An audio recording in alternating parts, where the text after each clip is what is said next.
Hey, Riddle here. Welcome to my channel, or welcome back if you're a subscriber. I really appreciate it, especially because I don't really have any specific topic that I continuously follow on my page. So I always feel a little bit bad for people because they'll subscribe for gardening and then I do a political rant or something about using the power of the mind to make things happen in your life. That being said, today's topic is my new found knowledge that I have Lyme disease.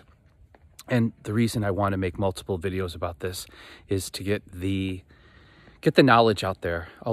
Justin Bieber has Lyme disease. I still don't understand if it's a has or had. Like, once you contract it, if they don't catch it quick enough, is it always in your body? I have just started my first round of oral antibiotics, which I don't think are going to be sufficient because I've experienced such insane nervous system issues that I believe they're going to have to do something more powerful to get all of the bacteria out of my body. From what I understand, the bacteria is similar to HIV. Of course, it's a bacteria and not a virus, but it tends to hide in the body in different places, and it's difficult to get it all out of you, which is really frustrating. And I want to share with you my horrific journey. We moved from Los Angeles, California, about almost 6 years ago. 6 years ago in May, to what you see behind me here, which is the redwood forests and the Santa Cruz Mountains, which is the north central coast of California. And my lifestyle changed really quickly from city living to mushroom hunting and gardening and hiking and exposure to ticks. Lots of ticks. And I had pulled quite a few ticks off me, but I didn't know the culture. I didn't know you're supposed to take the tick when it's attached to you to an urgent care or some type of medical facility and have the tick tested for Lyme disease. They don't talk about it around here a lot. And, we're new to the area. So cut to almost 6 years later, I've been in constant unwellness for at least 4 years. 4 years, 5 years maybe, which is crazy because when I moved here, I was so healthy, so young and so healthy. And then it started with fatigue, heavy fatigue.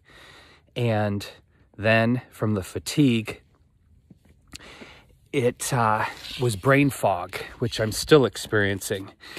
And then you go into the doctors and telling them I have this extreme brain fog and fatigue, and it's just they test you for all this and that and come up with nothing. And then my joints started hurting and I lost my sense of smell. And I would tell the doctor that when I slept at night, if I bent my arms, they would go tingly or they would go numb. Like I had to keep stretching my arms out. And then if all that wasn't enough, the brain fog, I just started getting angry and kind of losing my ability to censor and to respond instead of react. So everyone thinking I'm depressed, and I started therapy. And you have to understand, I was at the gold standard. It was so bad, I got into the Stanford Chronic Fatigue Clinic, which sounds so great, doesn't it? And because the doctor here didn't want to deal with me, felt I was too high, probably too high maintenance, because I actually do a lot of research. And I go, I wanted to try all these new drugs for the chronic fatigue. And my focus was completely on the chronic fatigue because all these various specialists, from GPs to rheumatologists to the chronic fatigue doctor to infectious disease doctors, all ran dozens and dozens, maybe hundreds of tests, x-rays, everything. So about a year ago, in July, I was starting to work out really heavy again, feel really great. And all of a sudden, this strange pain manifested in my right arm. And then that shot up around my shoulder and that shot into my back. And it was weird. It wasn't like a pulled muscle. And then that just continued to radiate through my body. And I could not sleep at night. I literally, the pain would wake me up in the middle of the night like somebody was knifing me, like I was under attack. And of course, not being able to sleep has a real strong effect on you. And I went to urgent care, and urgent care gave me painkillers, but they don't give you enough painkillers to really deal with it. And the weird thing was, they gave me a series. They gave me anti-inflammatories, they gave me actual painkillers, and they gave me something like a nerve-based pain management thing, and none of them worked. None of them did anything, which was another red flag, I think, to a professional. And then I wound up, after 2 days, begging urgent care to help me in the emergency room because the pain got so severe, and the combination of painkillers and stress and not sleeping, I became so constipated that I couldn't urinate anymore. Couldn't pee, which was terrifying. And they had to give me a catheter bag, which was really sexy. So here I am walking around in my catheter bag, and they're going to send me to the sports medicine doctor. And the third day at the emergency room, they had me on a morphine drip because I was in so much pain. And, you know, I told them, they saw all of this stuff. And then at the end of the day, my third day in the emergency room, I came home to brush my teeth, and I went to spit out the toothpaste, and it just dribbled down my mouth. And half of my face had gone completely numb, like Bell's palsy, which completely freaked me out. And again, you know, here are the professionals. Oh, I have no idea. And I'm paying these people hundreds and thousands of dollars, and they're charging me thousands and thousands of dollars. I think the emergency room visits, all that added up to something like between $14,000 and $18,000. No follow-up care whatsoever. No help whatsoever. It was completely ridiculous. So, I also recovered from the Bell's palsy really quickly, which was another red flag that it probably wasn't Bell's palsy per se, but it was facial paralysis, another huge red flag of Lyme disease. So we have brain fog. We have lost his sense of smell, some night fevers. We have now arthritis, major joint pain. We had the facial paralysis. We had the numbing and tingling in the extremities. I know I'm forgetting some things, if that's not enough. And no one thought to test me for Lyme disease. Now, in retrospect, you know, when you tell this story to the professionals, they're like, oh, no one tested you for Lyme disease? Oh, yeah, like, whatever. I'm just telling you, if you spend time outside, you work outside, or you've been bitten by a tick that you know of, or even if you don't, if you live in the forest or spend a lot of time hiking, if you haven't been feeling like yourself, if you're feeling fatigued, not just tired, fatigue is different than just being tired. And that means you're sleeping well, you're taking care of yourself, and you just have this deep form of tired that it's in your bones and it's in your brain, like literally not being able to pull together a sentence, and the brain fog, not being able to remember things.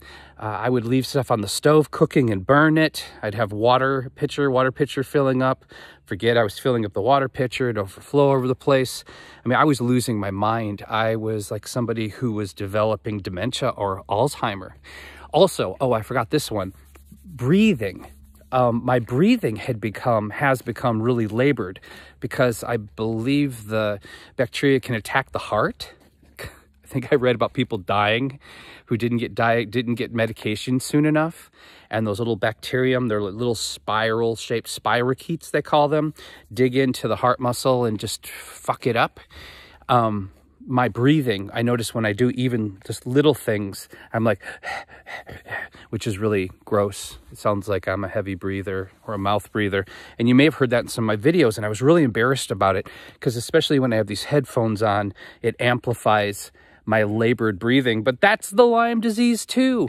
So fatigue, brain fog, joint pain, joint swelling, loss of smell, rashes, fevers,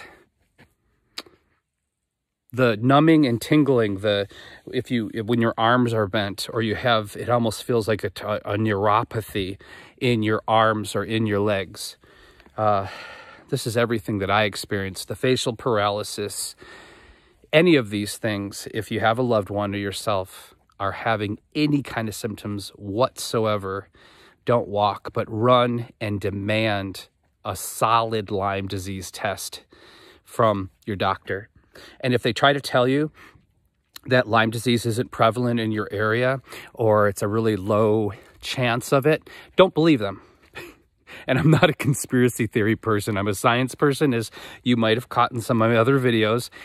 And I had more, so the rheumatologist that I saw 2 weeks ago, this is before my labs were 100% conclusive. She said, I do not think that it's Lyme disease because Lyme disease is not in your area, blah, blah, blah, blah, blah. Well, she's not from this area, first of all. And that's what I ran into here, is there are so many new people coming into the area, many of them medical professionals being hired in from not just out of the area, but out of the state and out of the country. And they're going by these CDC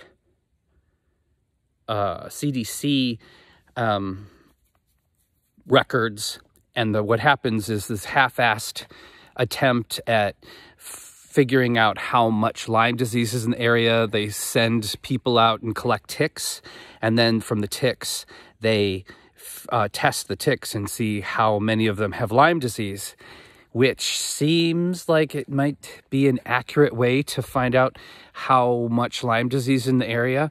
But my personal experience is that even though the rheumatologist told me that it's not prevalent in this area, along with a lot of other doctors, because this is what the CDC has convinced them, the rheumatologist's receptionist's mother had it. The phlebotomist, the person who took my blood to do the test work, her husband, who's a logger in the area, had it. 3 of my neighbors have had it. So just in casual conversation, I am getting literally a 98% response from people who know somebody personally who have had Lyme disease living in Santa Cruz or the surrounding area. So as for the Center of Disease Control, I don't know what to tell them, except I think that their facts are skewed, and don't let your doctor bully you away from, no matter where you live, bully you away from doing the test, because it's just a blood test. So you don't want what happened to me to happen to you or someone that you love, because now I'm looking at several potentially bad circumstances.